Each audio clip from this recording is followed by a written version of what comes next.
కానీ వైరముడికి సంబంధించిన ఎలాంటి డీటెయిల్స్ మనకు దొరకలేదు. సో, ఎలాంటి ఆ కిరీటాన్ని ఎవరు ప్రెజెంట్ చేశారు? ఈ ఆలయానికి ఆ కిరీటం ఎప్పుడు చేరింది?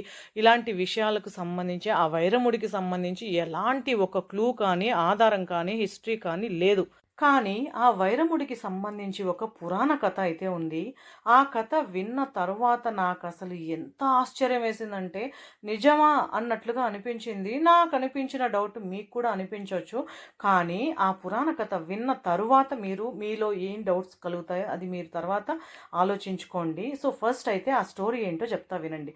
సో, ఇప్పుడు ప్రెజెంట్ ఉన్నటువంటి ఈ వైరముడి అంటే వజ్ర వైడూర్యాలతో ఉన్నటువంటి ఆ కిరీటము ఇక్కడ రామప్రియ విగ్రహం అని చెప్పాను కదా! ఉత్సవమూర్తికి ఇక్కడ వైరముడి అనేసి ఒక ఉత్సవం జరుగుతుంది. ఒక పండుగలాగా 13 రోజులు జరుగుతుంది. మనకి తిరుపతిలో బ్రహ్మోత్సవాలు ఎలాగో ఇక్కడ మేల్కోటలో వైరముడి బ్రహ్మోత్సవాలు అనేసి జరుగుతాయన్నమాట 13 రోజుల పాటు.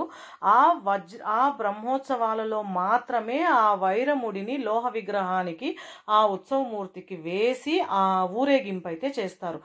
సో, ఇంతవరకు అంతా బానే ఉంది. కానీ 2 కిరీటాలకు సంబంధించిన డీటెయిల్స్ మన దగ్గర ఉన్నాయి. ఏ రాజులు బహూకరించారంటే మైసూరు వడియార్ రాజులని సింపుల్‌గా చెప్పేయొచ్చు. సరే, ఇప్పుడు మూడవ కిరీటమైనటువంటి వైరముడి, వజ్ర వైడూర్యాలతో పొదగబడినటువంటి ఆ వైరముడి ఎవరిచ్చారు? ఏ రాజు బహూకరించారు? అంటే ఏ రాజు బహూకరించలేదు. అది సాక్షాత్తు విష్ణు భగవానుడిది. సో, దీనికి సంబంధించిన స్టోరీ ఏంటంటే, క్షీరసాగరంలో విష్ణువు నిద్రిస్తున్న సమయంలో రాక్షస రాజు అయినటువంటి విరోచనుడు, అంటే ప్రహ్లాదుడి కొడుకైనటువంటి విరోచనుడు విష్ణువు నిద్రిస్తున్న సమయం చూసి కిరీటాన్ని దొంగిలించుకుని పాతాళ లోకానికి పారిపోతాడు. సో, అప్పుడు భక్తుల కోరిక మేరకు గరుడు పాతాళ లోకానికి వెళ్ళి రాక్షస రాజుతో యుద్ధం చేసి ఆ కిరీటాన్ని తిరిగి తీసుకొస్తూ ఉంటాడు. తిరిగి తీసుకొస్తున్న మార్గ మధ్యమంలో ఏమవుతుందంటే ఆ కిరీటంలో నుంచి ఒక నీలిరంగు మణి కింద పడిపోతుంది. అది కూడా ఎక్కడ పడుతుందంటే తంజావూరులోని నాచియార్ అమ్మన్ కోయిల్, ఆ కోయిల్కి సమీపంలో పడిపోతుందట. సో, ఆ మణి పడిన చోట నీటి ప్రవాహంగా మారి అది ఇప్పటికీ కూడా మణిముత్తారు అనే పేరుతో తంజావూరులో ప్రవహిస్తూ ఉంది. సో, ఈ కిరీటం తరువాత కృష్ణుడు తానే స్వయంగా తీసుకొచ్చి ఈ మేల్కోటె ఆలయంలోని ప్రధాన దేవుడికి సమర్పించాడట. సో, అంత పెద్ద స్టోరీ ఉన్నటువంటి ఈ వైరముడి ఉత్సవాలు చూడడానికి 2 కళ్ళు సరిపోవన్నమాట.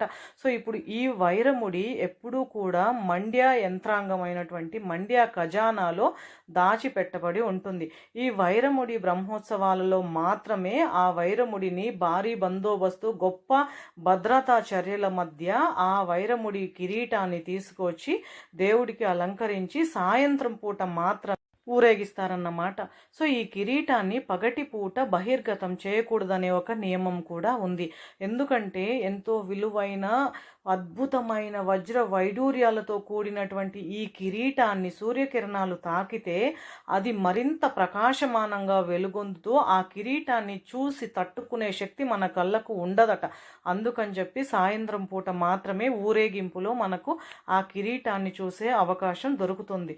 సో, ఈ కిరీటానికి సంబంధించి ఇంకో ఇంపార్టెంట్ విషయం ఏంటి అంటే, ఈ కిరీటానికి సంబంధించి ఈ కిరీటాన్ని ఒక రోజు ముందు అంటే వైరముడి ఉత్సవాలు ప్రారంభం కావడానికి ఒక రోజు ముందు మండ్య ఖజానా నుంచి తీసుకువచ్చి ఒక పేటికలో పట్టు వస్త్రాల మధ్యలో దాచిపెడతారన్నమాట. దాని తరువాత ప్రధాన అర్చకులు కూడా తన నగ్న కళ్ళతో ఆ కిరీటాన్ని చూడకూడదు.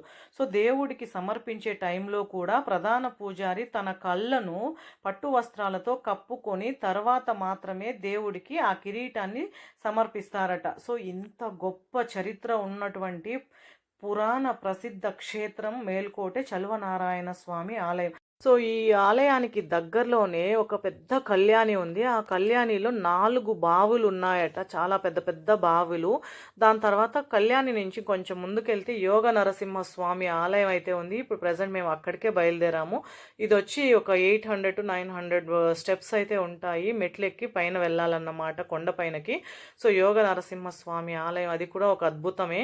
సో, దానికి సంబంధించిన చరిత్ర ఏంటో కూడా నేను నెక్స్ట్ వ్లాగ్లో అప్లోడ్ చేస్తాను.